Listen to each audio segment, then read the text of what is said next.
কি গো, তুমি বাজার থেকে আসার সময় আমার জন্য ইলিশ মাছ আনবে?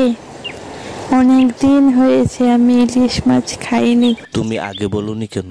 তোমার জন্য আমি কারো কাছ থেকে টাকা ধার করে হলেও তো কিছু ইলিশ মাছ কিনে নিয়ে আসতে পারতাম। ঠিক আছে, আমার এখন দেরি হয়ে যাচ্ছে, আসার সময় নিয়ে আসবো।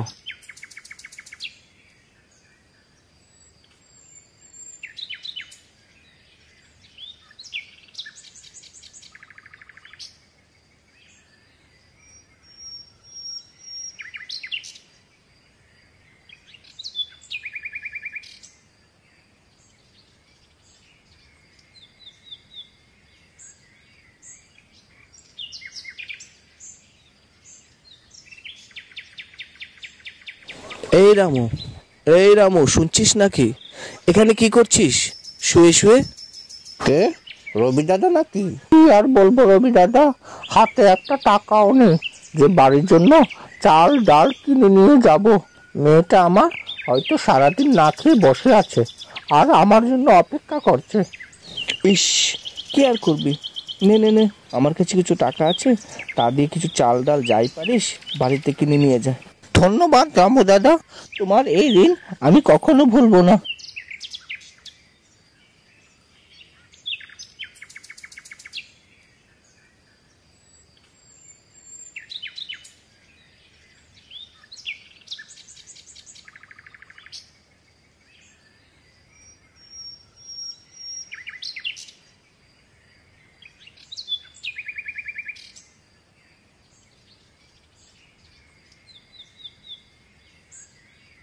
নেপাল, এই নেপাল, নেপাল, এই নেপাল।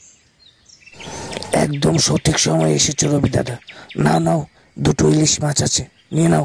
আমার প্রচন্ড ঘুম পাচ্ছে, এই দুটো মাছ নিয়ে নিলে আমি তাড়াতাড়ি বাড়িতে গিয়ে ঘুমিয়ে পড়বো। না হে রামু, আজ মাছ নিতে পারবো না। এই যে সবজিগুলো দেখা যাচ্ছে না, এগুলি থেকে কিছু কিছু আমায় দিয়ে দে। ঠিক আছে, তোমার যা ইচ্ছা। আমার এই ব্যাগটা খুলে ধরো, এই সবজিগুলি আমি ঢুকিয়ে দিচ্ছি।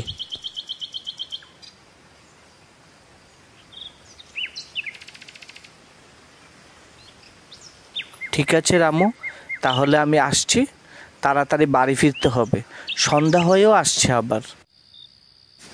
ইস, আজকে ফটিকদার চার দোকানে না বসলেও পারতাম, প্রচণ্ড দেরি হয়ে গেছে আজ।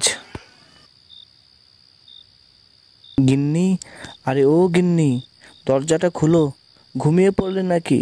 ও গিন্নি, গিন্নি। এত রাত হয়েছে কেন? তোমার জন্য অপেক্ষা করতে করতে আমি তো ঘুমিয়েই পড়েছিলাম। আসো আসো, তাড়াতাড়ি ঘরে আসো, হাত মুখটা ধুয়ে খেতে বসো।